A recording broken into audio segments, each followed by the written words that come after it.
It's not about capitalizing on people, because at the end of the day, it's about trying to help them. I like the warm leads when somebody already trusts me coming into it. I have to prove things to them, but I don't have to prove my character.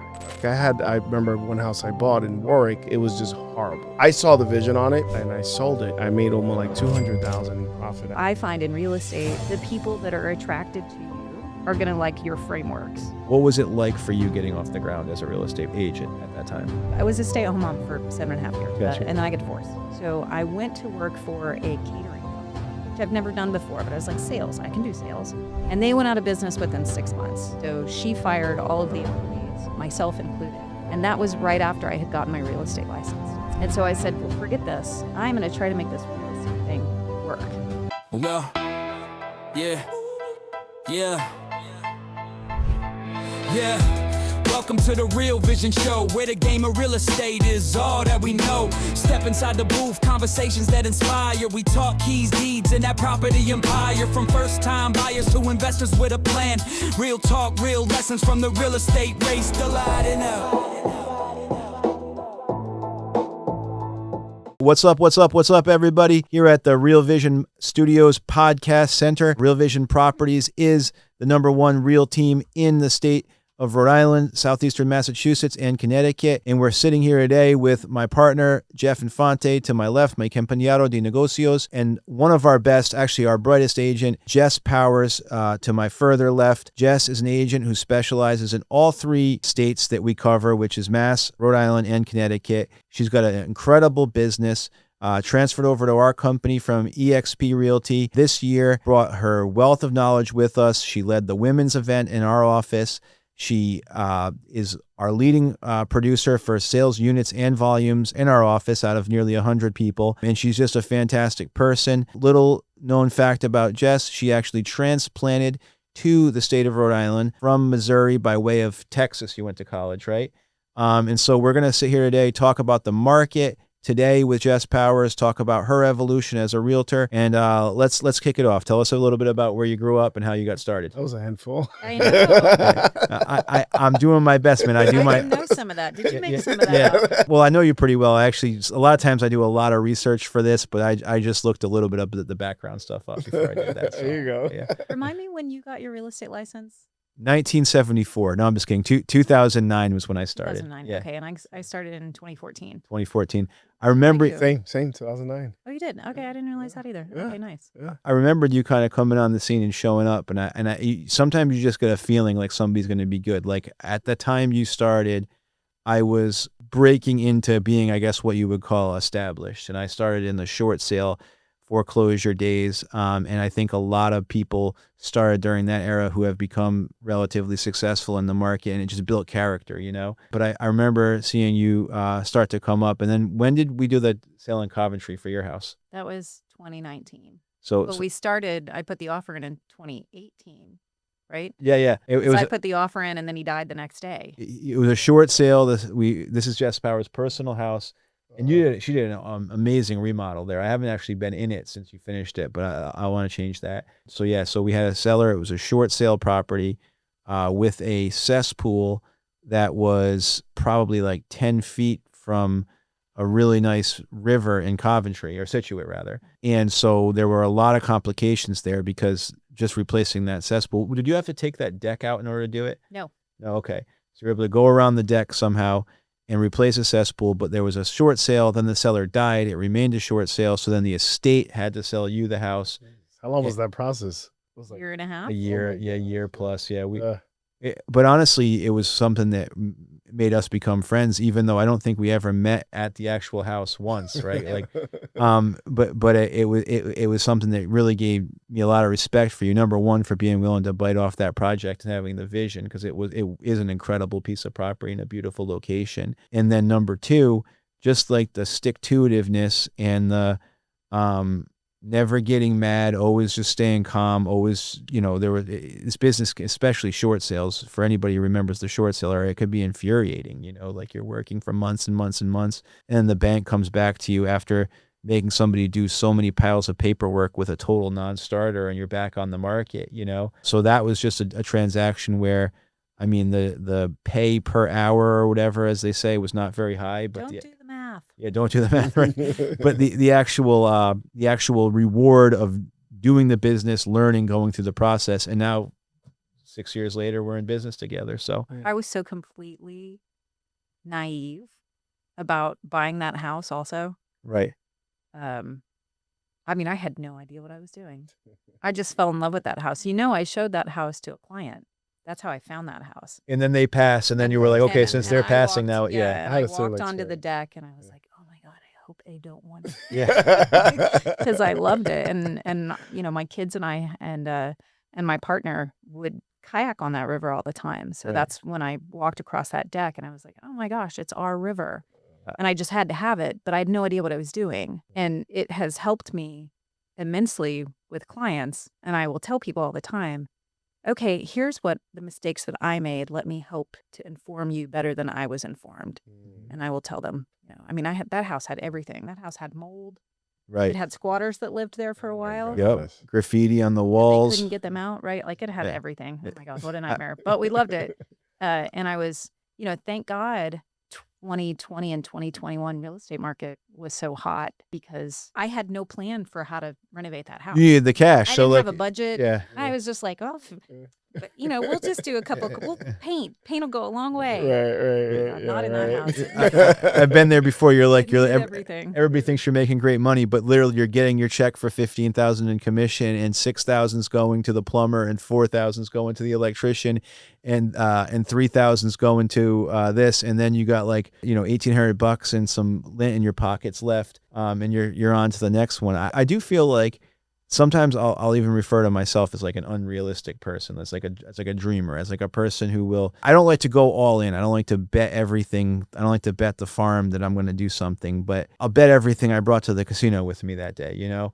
So I think there's a little bit of that in a lot of us where you're never going to know everything about what you're doing. And obviously now you know a lot more, and you could plan a renovation job so much better. But you knew what your vision was, and you knew that you were just going to fight your way through it and get there. And now that thing's going to be worth, I mean, not to put you on blast here, but it's got to be worth four or five times what you paid for it, right? I mean, Yeah, it's a unique house. I would guess that, and I always would tell myself, hey, at least at some point this house is probably going to be worth at least 500. right. So at least I knew every penny I was putting into it was gonna, you know, it was a savings account. And I just had that conversation with a client. I posted on Facebook the other day about a tiny little house in Coventry on the water that a client closed on. And that house had been absolutely destroyed by the seller's kid. He had let his kid move into the house, and his kid's girlfriend or wife, and they had a small baby and a big giant dog. And the house was trashed. I don't know what happened, but something was happening. There was a little water heater that's so rusted out, it's leaking from the bottom, that had probably been like that for months and months and months. So then there's black mold behind there. Right. But Mold's the worst, by the way. I said, listen, this is what you've got to do. Here's my contractor. Dennis is going to get this out, and you're going to get in there and you're going to pull out that drywall. And here's the things that you're going to do to take care of this house. And he's a little daunted by it, but felt like he could do it versus every other buyer that walked into that house and walked right out. But the seller walked away from at least $30,000 just because he was avoiding getting his kid out and cleaning. Yeah, It's crazy what people will walk away from. And they don't realize what they're leaving on the table. Sometimes, you know, in our shoes, we're all fiduciaries, so we try to help educate people about how to do things better and how much of a difference that can make. But I think that real estate investing in general is basically converting other people's headaches or unwillingness to do the things they need to do into your profit. You know, I think there's a line of ethics that needs to be drawn, and that's one of the things that you and I connected on when we began, where you give people the opportunity to do the right thing to help themselves, and if they're unwilling to do so, then there's an opportunity for a profit to be earned. Because at the end of the day, if you see a house that's dirty, that's beat down, that is unpresentable, just like buying a car. If somebody's got a car sitting for sale on the side of the road for whatever, they got a price tag on it and the car's filthy, like it's not going to sell for the same price as a clean car, right? It's just not. And then there are always things that people can do to like clean things up, spruce it up, and possibly make it appealing. I mean, not always. Sometimes there are houses that are just too far gone. There are total reclamation contracts and you need a real developer to come in and do it. And I love those kind of projects. That's what I've gotten into as I've gotten older. But I think that it's not about capitalizing on people, because at the end of the day, it's about trying to help them. But when you get into those situations where, and you're the buyer's agent on this, so the seller could have just made himself another 30 grand if he got a broom and got the Clorox out and got the Windex out and got the pledge out, and you just have to see opportunities where other people see the problems. You have to see the opportunity, and when you have a vision, I think you just have to go for it. If you're not going to lose your life investing in real estate, you're going to lose your money if you're wrong, and if you're right, there's a pot of gold at the end of the rainbow. So, I think I've been in your shoes, like just those same shoes as you were in when you bought your personal residence that we sold to you a number of times on projects where I didn't know everything, but I knew enough of the big things and I knew what my vision was. And it's served us well. So Those have been all the properties I have purchased. yeah, every Been single, the ones that other people walked away from. It- They were boarded up, and every time it was probably more than I could actually chew off. Mhm. But I figured it out. And that's always the case. Like I've been in a similar situation too, and I've been trying to implant the vision, like you said, you gotta have a vision, right, on these particular properties of how much potential they have. And when you grab them at such a good price, they kind of get stuck on like, oh my gosh, it's horrible. Like I remember one house I bought in Warwick, it smelled like dog shit, dog piss. Like it was just horrible, right? Yeah. And then I saw the vision on it. I brought 3 of my clients in, and one was like on the fence, 2 said no right off the back. The third one was like, yeah, we put an offer on it. It was a short sale.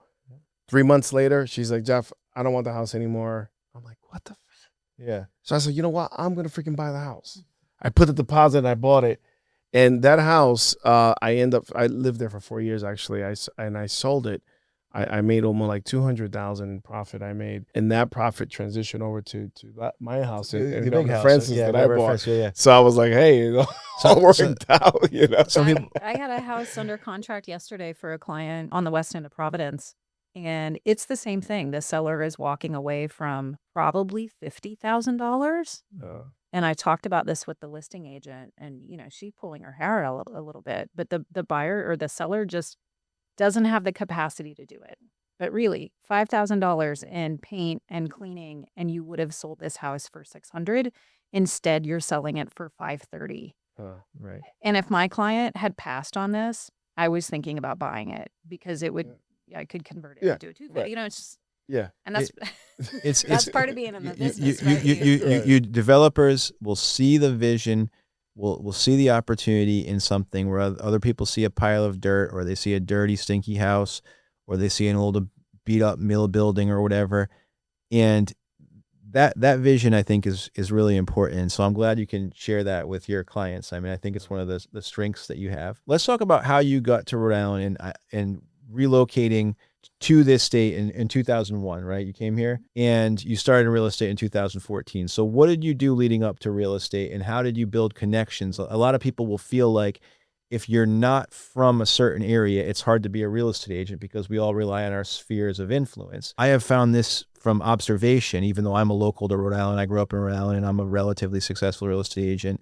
I've found it to be absolutely not true that people like Justin, our statewide broker, yourself, there's a number of other people on a list like that, have all moved from another state, didn't know the people when they first came here, like something about where they moved to, and been successful. Long question again. What did you do before you got into real estate, and how have you really immersed yourself in the culture of Rhode Island to become like literally Miss Rhode Island not Miss Rhode Island like the pageant, but on your YouTube channel? Like how did you make that transition? I moved here from Houston. Okay. I went to school in Fort Worth, and then I lived in Houston for 6 months, which was probably 5 months too long. Mm-hmm. And then I worked for an environmental organization. I was a hardcore hippie kid activist, Okay. and it was a door-to-door canvas. So knocking on doors, raising money for, it was a environmental grassroots organization with the political action committee. Knocking on doors. Actually, I think I campaigned on the lead campaign back in 2000 and the early 2000s before it got passed, which is interesting. Yeah. Now I'm like, oh. Right. Now you see the downside of it. Yeah. Big issue in Rhode Island. So, but knocking on doors, and one of the great things about canvassing is I've always felt like if I can knock on doors in neighborhoods and ask people for money, because I'm actually a pretty introverted person and pretty shy. Okay. But that helped me to be able to get over that. That's another thing I think is a misconception for people out there considering become a real estate agent themselves, is that it's all about being an extrovert and being like the high I on the disc profile, right? Like the social butterfly or whatever. And I'm not saying people like that can't succeed in our business, but I guess I'm an ambivert, right? Like, so I kind of have tendencies of both extrovert and introvert. But in my actual personality, I'm an introvert. I go home. I want to see my kids. If there's a networking event, I don't want to go. I don't want to just talk to people for talking's sake. Like I am very interested in my own interests and in learning about things, but not in just like talking about the weather to people at a cocktail party, right? I think that's another thing. I mean, you're a transplant, you're an introvert, you're one of the top real estate agents in the state. And so for anybody who's out there and they're like, oh, I don't know if I have the personality for it, I think that if you have the drive and the desire to do it and to build the skills to do this business, that's more where it comes from, right? Like for me, I don't love just yakking at people for the sake of doing it, unless it's a really interesting conversation or a closed setting or whatever. But I know when I go to a listing appointment, if I'm going to sit down and I'm going to focus on this person, on helping them, on what their needs are and what their goals are, on the vitals about their property, on closing that deal at the table, that I'm going to actually really be able to zero in on focus on this. You know, I do think sometimes you'll see those people who everybody assumes to be a good real estate agent because they're social butterflies or whatever, and they don't give a flying fuck about closing the deal. They just want to make friends with everybody, right? And that can actually be a weakness. You know what I mean? Like, what are your thoughts about that? What do you guys think about this theory of mine here? I mean, I guess it would be sort of like I don't actually think coming from a place makes that much of a difference. Right. Being ingrained in the community certainly makes a difference. But if you are related to everybody, I'm actually glad that I don't have family here, because I think it's hard to work for your family. They assume that you're going to do them favors. Right. So I never built my business in that way. Well, I did get ingrained in the community through the music scene, though. Cool. And that helped me. But Social media, I understood how to get people out to shows, and it's very similar. So let's talk about that. So what are some of the things you love about Rhode Island? You mentioned the music scene. I know that you're a musician as well. That's like a serious hobby for you, right? What are some of the things you love about the communities in Rhode Island? And we can talk about your YouTube channel a little bit too. Jess has a fantastic YouTube channel for anybody thinking about becoming a realtor who wants to learn how to create a presence on YouTube. Go check out her channel. What's the name of your channel? So I'm not going to tell you the name of my channel Yeah. because I want YouTube to be able to find me organically. So if you do a search for, You'll find it. what's it like to live in Providence, or where to live, and so I want it to show up. Okay, cool. Got it. A little YouTube That's a trick right there. free game I here. don't let my mom watch my YouTube channel because she's going to screw up the algorithm. So what are some of the things that made you kind of start to love Rhode Island and the I communities mean, I we grew have up here? in a very small town. I grew up on a farm outside of town in the Midwest, in the Ozarks. And so, the big city feel of Houston, I didn't like it. Mm-hmm.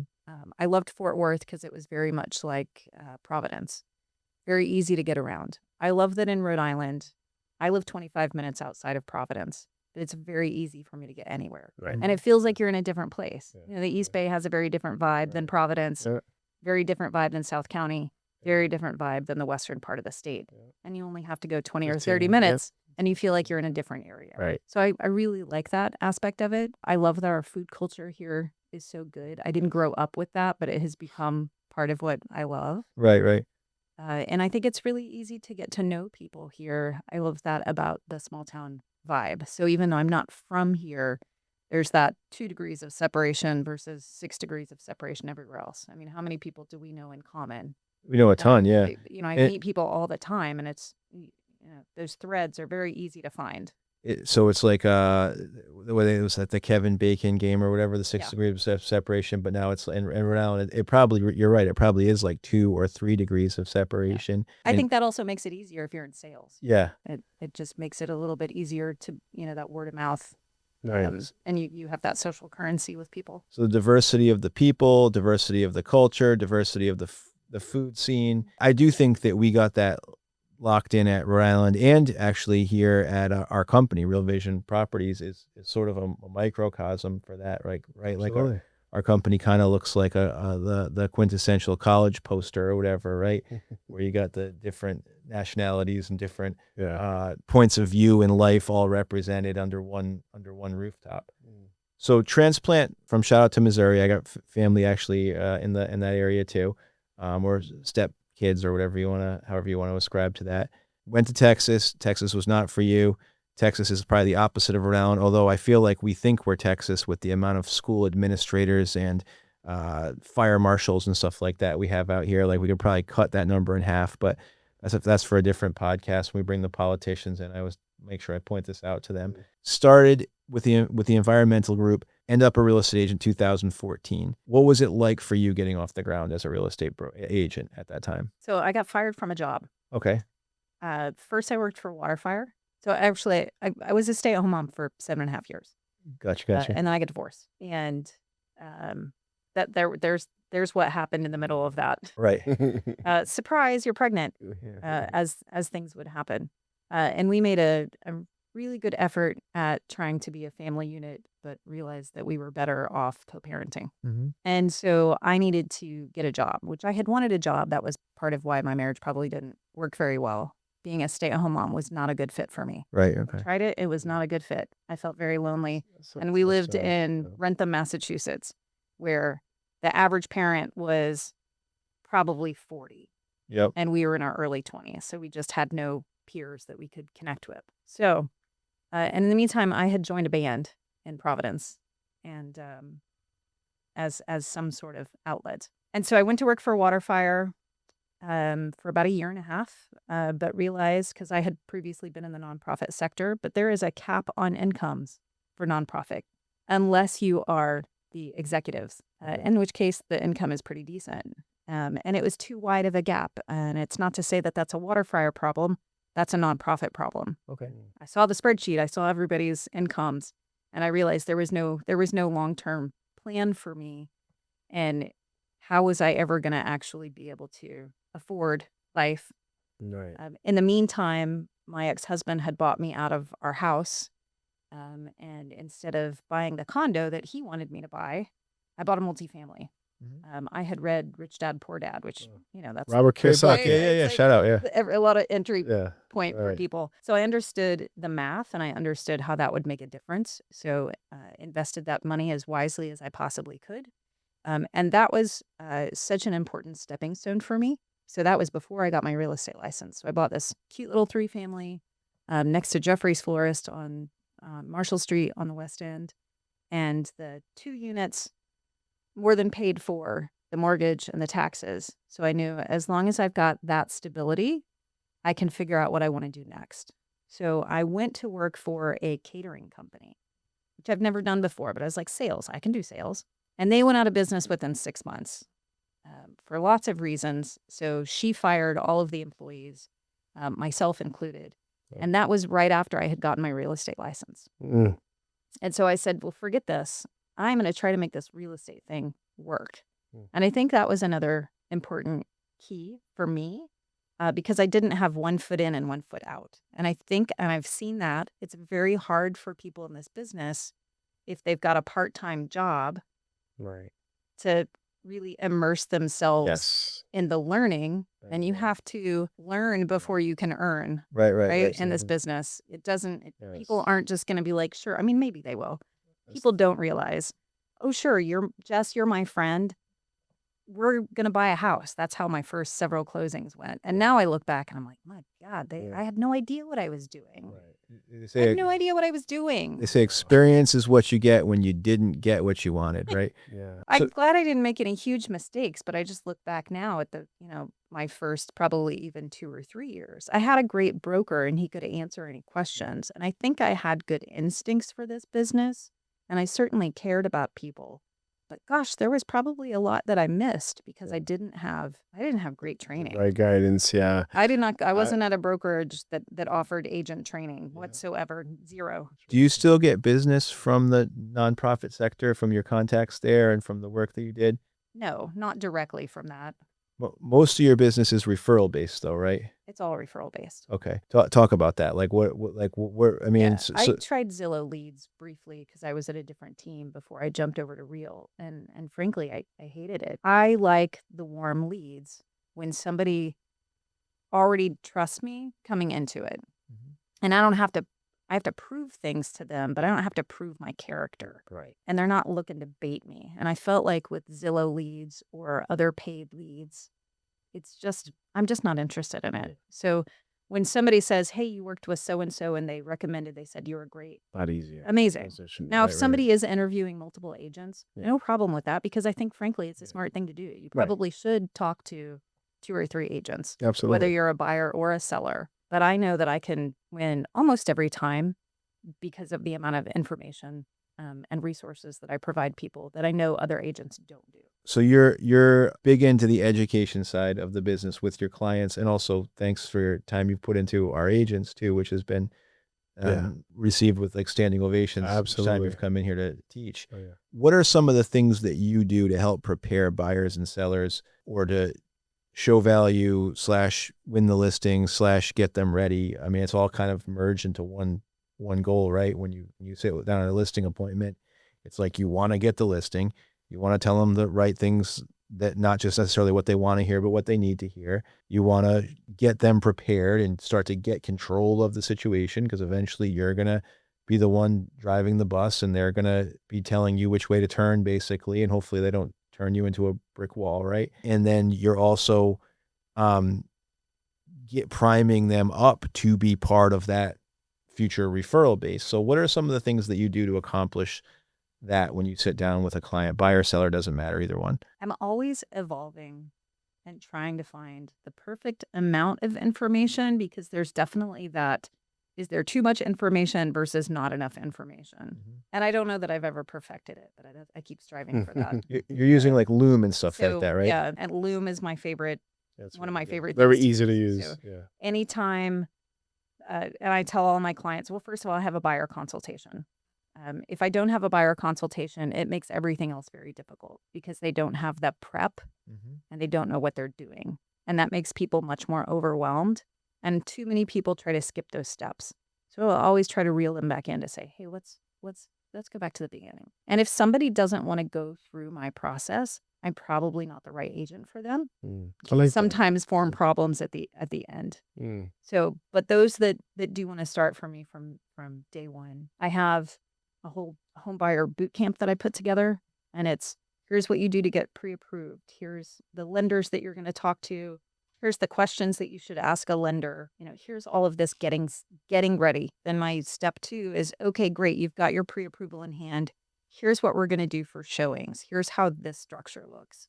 And when you're ready to submit an offer, here's a video that goes over the contract. Here's a video that goes over the offer process. Everything else is. Here's a blog that says, here's what an escalation is. Here's a blog that tells you everything I'm going to need for you to make a decision about your offer. What's your deposit? What are the contingencies you want to put in? I did this because I don't have the time. I don't want to say I don't have the patience, but to a Just to certain repeat extent, it over and over again. yeah. Just gets, So it's like, I what get you. could I do to systematize these questions that people have to give them the info? And I've got it written as a blog. I've got videos. And then I've put that into a structure that I can send them the link. And then once we're under contract, hey, here's what's going to happen once we're under contract. And this is what that looks like. Beautiful. So it's all information I wish I had when I bought that first multifamily. Right. Before I was in real estate. I used an agent that was a friend of mine, and she's great. She's still a good friend, and I think she's a wonderful agent. That's not how she does things. She is the agent that is like, oh, no big deal. Here you go. You're going to do this. We're going to go to some showings. Okay, you're ready to write an offer. Yeah. Here's what I suggest. So she just has a much more laid back. And I think that works for her clients, but that's just not how I am. Right. I am very detail oriented. And so I find in real estate and probably any sales, the people that are attracted to you are going to like your frameworks. Absolutely. And Right. I have a totally different client base than you do. And Yeah. you do. You kind of attract I have a type. like-minded people. Totally have a type. Yeah. All my clients have record players. They're all creatives. They love that you're like that, but you can also bring that, like, I don't want to say type A, but that organization to their transaction. And I remember you going through this in your buyer presentation class, and a lot of the people who were in the class walked out like, shit, I have to do more. You know what I mean? And it's, but But it was interesting though, because Jen was like, I don't do that at all. right. But I think the way that Jen handles her clients is very true to who she is and works very well for her. So let's talk a little bit about Real and Real Vision Properties and the switch that you made with us. I mean, so what are some of the things that made you make that decision, that made you decide to come on board with our company, with our firm here? It was mostly purely financial. Purely financial. So you wanted to be able to earn more money Yes. for doing the same thing, or Yes. hopefully more. Yes. I steal a quote from you all the time. You said, hey, look, and you know, when we talk, when we met a couple weeks ago, you're like, look, I've just been locked in. I'm super busy in my business. I'm having a great year, another good year in sales. You got some family stuff going on, and you got a big trip planned with your daughter, right? And you were like, I haven't had as much time to buy into all the extra stuff. But at the same time, if you're going to choose to align with a company, and you have a company that offers revenue share, that offers stock options, that offers great technology, that has innovation in all the conferences and things like that, why am I going to go to a place if it's there and they're going to pay me better? Why am I going to go to a place that doesn't have that stuff? Right. There was this one person I heard say that obviously EXP comparison to Real. It's like, well, look at it like this, right? EXP is the founder of this whole new thing, right?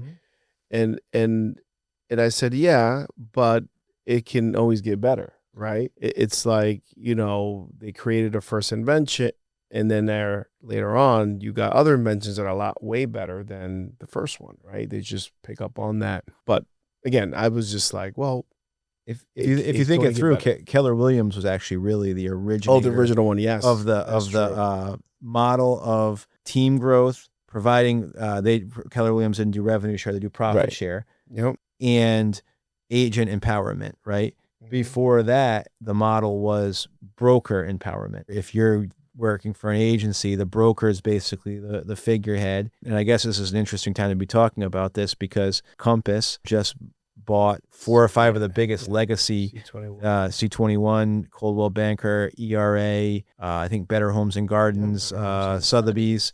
So they just consolidated and bought all those companies. But in a lot of those legacy brands, the idea is that it's a broker-centric company, right? Like where, you know, 1970s, 1980s, you work for a brokerage and you tell them, oh, I want an 85% split and I want a cap. So when I sell a certain amount of real estate, you're basically going to stop earning money for the year off of my sales.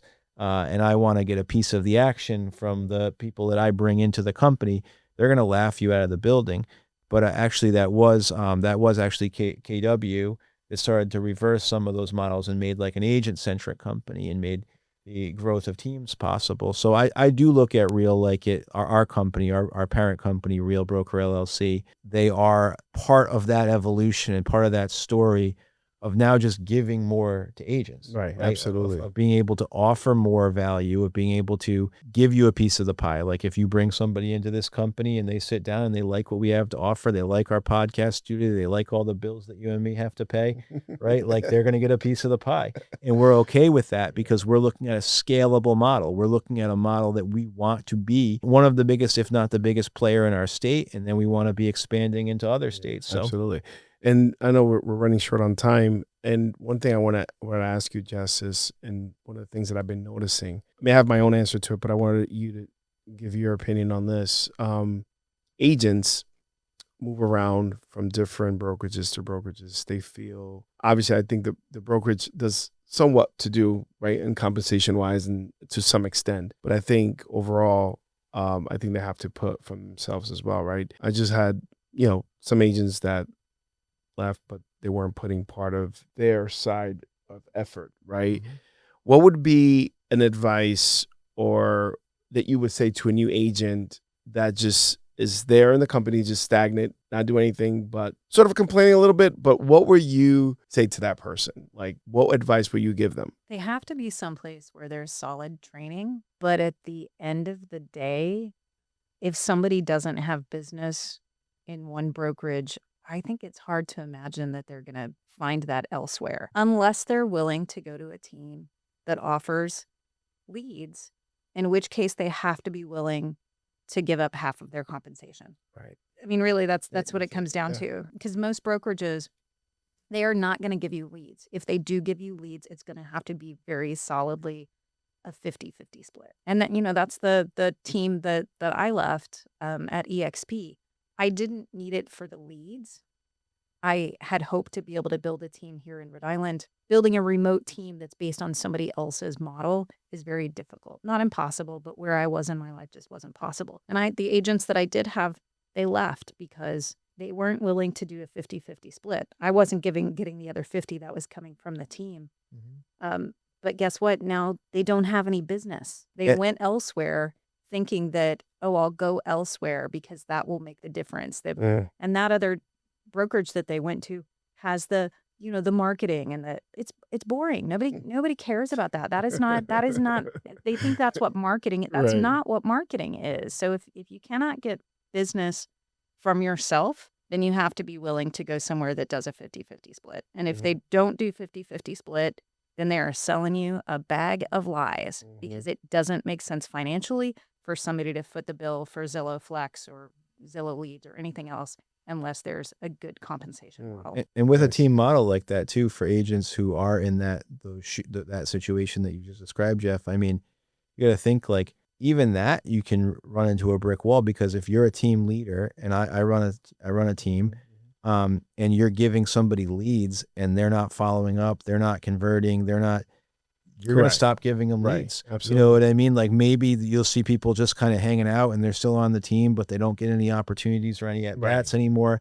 And they're Right. bitter about it. And they're like, oh, well, so-and-so. Very few people in this industry got given a leg up by somebody else without working for it, right? Like there's maybe if your dad's a builder and he's like the biggest builder in town, and then he says, okay, you're going to be my agent for the new construction or whatever. Like there are a handful of stories like that. And a lot of those people earned it too, because like if my daughters want to follow in my footsteps and be involved in the business, and they'll come in the business and I'll dust everybody off out of the side who was in front of them and put them on the top if they're willing to work for it, right? Like pure nepotism. Like that's one of the beautiful things about the United States of America and owning a business, right? In this business, you got to be willing to work at it. You got to be willing to fail and learn from that failure. And you got to be willing to have a little bit of a long fuse on what you're doing and understand that it's not going to happen overnight. And you got to do what Jess Powers has done and understand who she is, understand her client base, understand how to communicate with her client base, and create value for those clients so that they will continue to refer her. And then it becomes like a snowball, and it gets to a certain point where, maybe eventually you get to a point where you're comfortable and you're like, okay, I don't need to go from 50 sales to 70 sales to 100 sales to 200 sales, because you like your business model and being able to be 90 whatever percent referral based and past client based. I think that for agents who are looking for that easy button, it's really difficult. I mean, I know our firm, we offer nonstop training, both locally and through the platform of Real. We offer leads and people who want to be in a leads program. We have it. We offer access to media like this room we're sitting in right now. And the majority of our people are becoming productive, but there will always be people who it's just not for them. Like when I was in my 20s, I had some income from doing other stuff, and whatever I was doing, running around playing poker, whatever you want to call it. And well, yeah, I played poker. I was pretty good actually. But never like made it to like that top echelon where you see these guys gambling for millions on TV or whatever. But I went and I said, oh, I'll become a life insurance and health insurance salesman. Never gave a crap about life insurance or health insurance. I just thought, okay, it seems like something to do and I can kind of make my own schedule or whatever.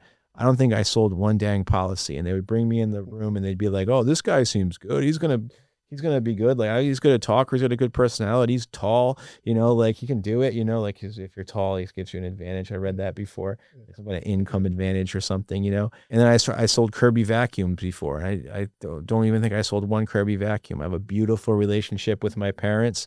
But I was actually with the Kirby vacuum company, and this is one of the most humiliating points for me in my life. They actually wound up buying a Kirby vacuum from another Kirby vacuum salesperson back in the day. Oh, no. And like it's not like a horrible story where that broke apart our relationship. I love my parents more than I love myself. Like, they're the greatest parents in the world. Just at that time, I was just finding myself, My So parents were one of my first clients. were they really? Okay. Yeah. It takes time, right? Yeah, like it that's a does. long way of It saying does. it takes time, and you got to be willing to put the work in. And one last thing. You mentioned, because I like to read books as well. You mentioned Rich Dad, Poor Dad. Any other books you recommend out there for those that are listening to read? I don't know if you're a reader or not. And again, I believe that through books, there's nuggets that you can grab and would inspire you to do better. Just like you said, the Rich Dad, Poor Dad led you to buy a 3-family versus going into a 1-unit, right? Right. So what other books would you recommend, you say? I have a book list recommendation Okay. that for new agents. Yeah. Ninja Selling. Yeah. Gary Keller one. Millionaire Real Estate. That's a great Yeah. book. I mean, Yes. there's a handful of books, and I think that's important. And podcasts. I mean, I've got a whole list. Okay. I'd actually right. love to share that with the group. Yeah. Okay. I am constantly learning. I am constantly evolving. I'm doing a complete overhaul of my website right now. Beautiful. And I think that that's another thing that has set me apart. But I think it's important for my business. You Right. always have to be able to change. And I look at who my client list was for my first website. And then when I realized I needed a more professional website. And now when I look at my website, where I want that to go. And my goals and my aims. Beautiful. So, Beautiful. and then I do want to say one more thing, because I think we have a business planning session coming We up. do. right? November Yes, 13th, 13th. we're going to have a business planning seminar. I do that every single year. That's been another important distinction. And I'm shocked that a lot of real estate agents don't put a business plan together. And that was one of the things I got from my original broker, Ned Murtha, is he said, you've got to have a business plan. You've got to know what you're doing. And so I have always done that. And there's only 6 ways to get business.